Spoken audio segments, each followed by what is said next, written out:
Alors, la dernière question est posée par Pierre-Yvain Arnaud et elle concerne la décharge des directeurs d'école. Merci, monsieur le maire.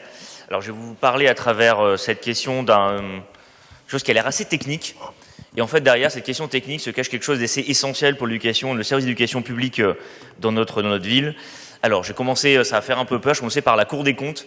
La Cour des comptes, elle a pris une décision, un référé qui demande à l'État d'arrêter cette pratique de la décharge pour les directeurs et directrices d'école à partir de 5 classes, puisqu'en gros, le statut national, c'est qu'on peut être déchargé de ses fonctions de directeur à partir de 12 classes.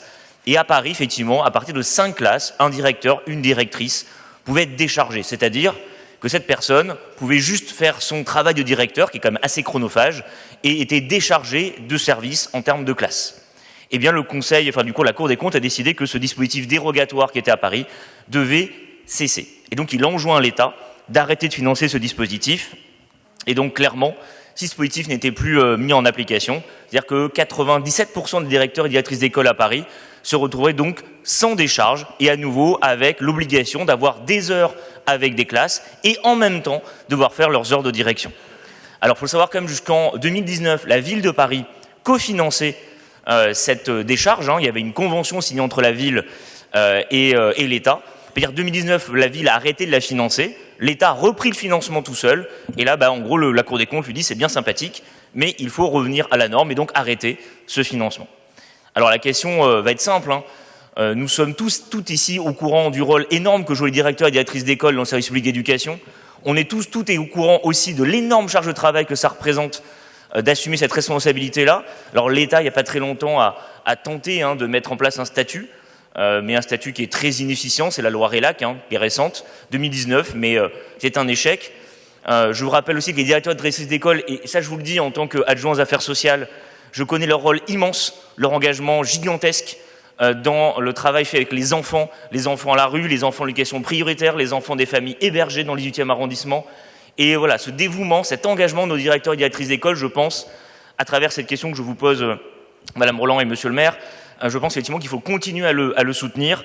Je rappelle, ce fait quand même tragique, mais je le rappelle aussi que une de mes collègues, Madame Christiane Reynon, est morte en 2019, suicidée dans son école pour cause de pression professionnelle. Et ça avait notamment déclenché ce statut très insuffisant. Et donc nous savons toutes et tous ici l'importance que nous devons à ces directeurs et directrices d'école. C'est pas mon collègue dans cette salle qui niera effectivement ce rôle essentiel.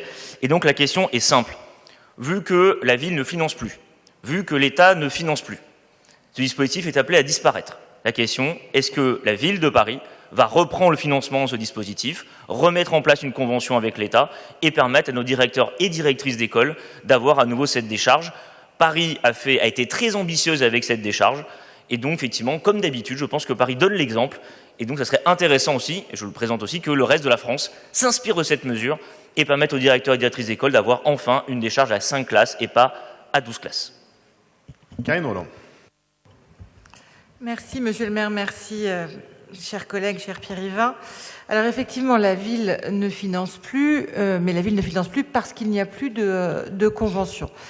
Donc, je vais y revenir, mais je vous le dis sans embâge, oui, nous soutenons les décharges des directrices et directeurs et souhaitons que ce mécanisme non seulement soit poursuivi, voire effectivement qu'il inspire d'autres académies.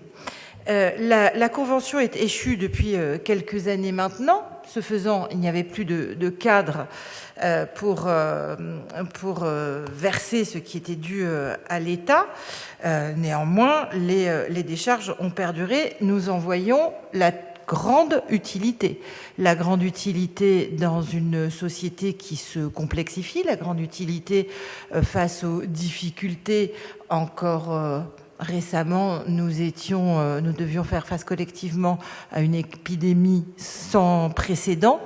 Les directrices et directeurs étaient ô combien présents, sont des interlocutrices et des interlocuteurs du quotidien pour les élèves, bien sûr, pour les familles aussi, fonctionnent, vous le savez, en duo et en tandem avec les responsables éducatifs ville. La décharge des directrices et des directeurs est un dispositif que nous souhaitons maintenir. Patrick Bloch l'a dit récemment dans une réunion avec le rectorat. Il devait voir la direction de cabinet de la ministre de l'Éducation nationale, mais ça, c'était avant. Et donc, faute de combattants, je ne sais pas si le combat cessera.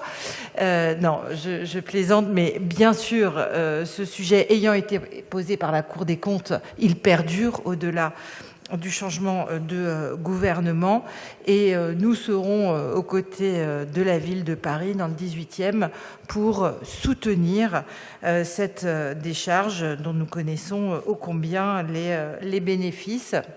Pour information, à l'échelle de Paris, environ 100 écoles bénéficieraient de cette décharge si le dispositif national était appliqué.